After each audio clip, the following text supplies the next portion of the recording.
कुछ multiple choice questions हैं बेटा, मैं आपको बता दे रहा हूं। Multiple choice question 9th standard का और मोशन का, फटाफट देखें। फर्स्ट क्वेश्चन क्या है, the area under A velocity time graph.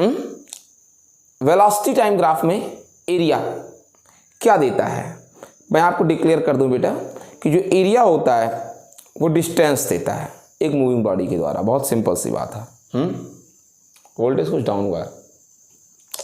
फिर कह रहा है the distance time graph of two object A and B are shown.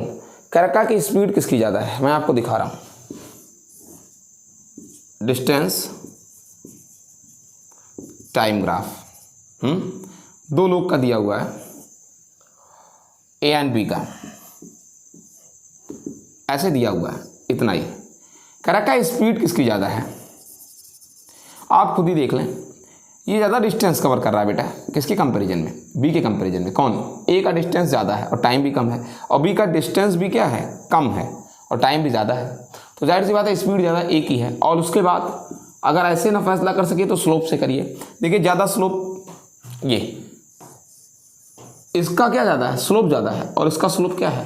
कम है, तो इसकी स्पीड ज़्यादा है, इसकी स्पीड कम है बेटा। थर्ड क्वेश्चन देखा।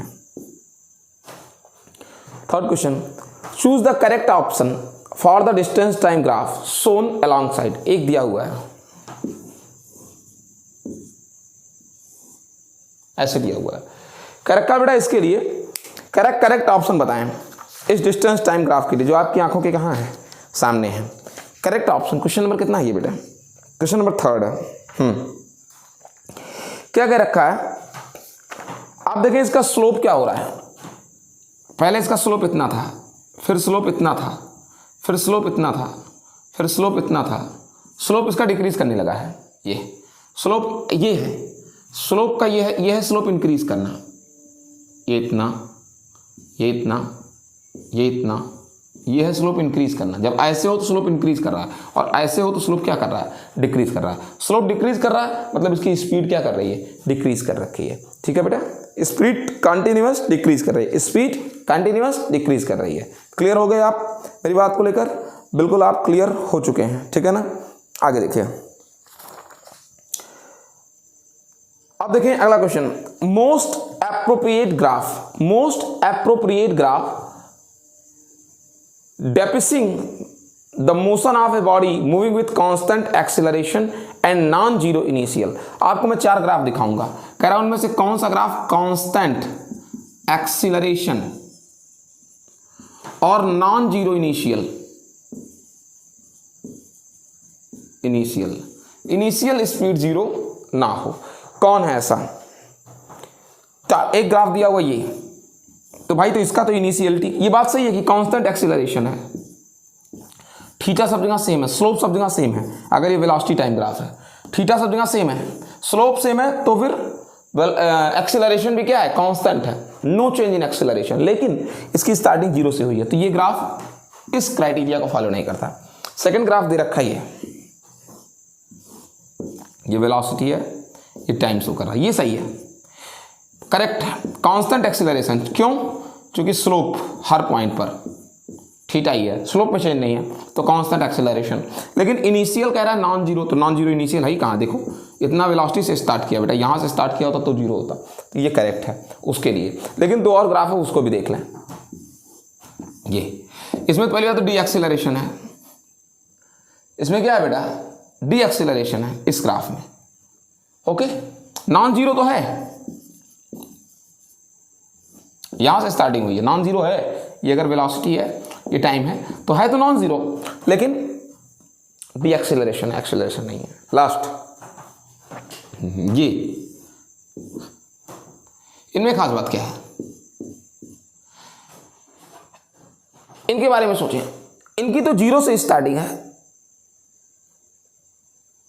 या इनके बारे में डिक्लेयर ही नहीं है कि स्टार्टिंग कहां से है। इनके बारे में डिक्लेयर ही नहीं है कि स्टार्टिंग कहां से है। छोड़िए, अब चलिए अगला क्वेश्चन। 5th क्वेश्चन क्या कह रखा है? Velocity time graph for a moving body in non uniform motion. ठीक है ना। Velocity time graph for a moving body in non uniform motion, क्या होगा बेटा, नॉन यूनिफॉर्म मोशन में वेलोसिटी टाइम ग्राफ, ठीक है ना। कहते रहा velocity time graph for a body moving non uniform motion, curve होगा। वेलोसिटी नॉन यूनिफॉर्म मोशन में कर्व भी होगा, चाहे ऐसे चाहे ऐसे, दोनों में से कोई भी। ये इंक्रीजिंग वेलोसिटी, ये डिक्रीजिंग वेलोसिटी। आगे देख लें 6 क्वेश्चन। एक ग्राफ दिया हुआ है, मैं जरा सा बोर्ड बिठाऊं तब बताता हूं आपको।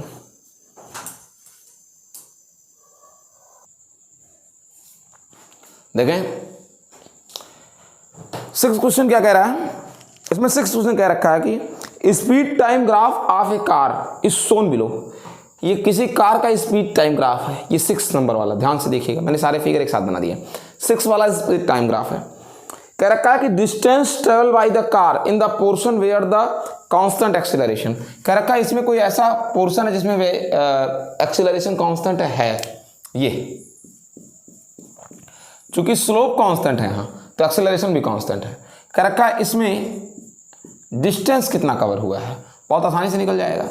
Half base into height 5 metre, ठीक है ना। और इसमें नहीं, क्यों, इसमें कोई स्लोप ही नहीं है, स्लोप इसका 0 है, तो कोई एक्सेलरेशन नहीं है, ये नॉन यूनिफॉर्म है, ठीक है ना। तो ये हो गया, कांस्टेंट एक्सेलरेशन नहीं है, ये केवल कांस्टेंट एक्सेलरेशन था, ये नॉन कांस्टेंट है, नॉन कांस्टेंट है, ठीक है ना, वेरिएबल है वो। अब देखें 7th क्वेश्चन।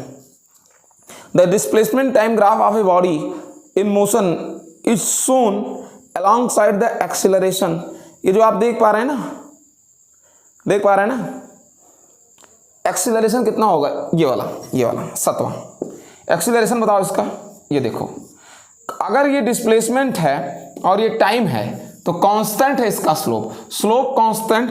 डिस्प्लेसमेंट टाइम का अगर स्लोप कांस्टेंट है मतलब उसकी वेलोसिटी या फिर स्पीड कांस्टेंट है, और वेलोसिटी या स्पीड कांस्टेंट है तो आपको बता दे रहे हैं कि एक्सीलरेशन कितना हो जाएगा, 0। भैया इसका ये स्लोप कांस्टेंट है, और अगर स्लोप कांस्टेंट है तो डेफिनेटली उसकी एक्सीलरेशन कितना होगा, 0 होगा।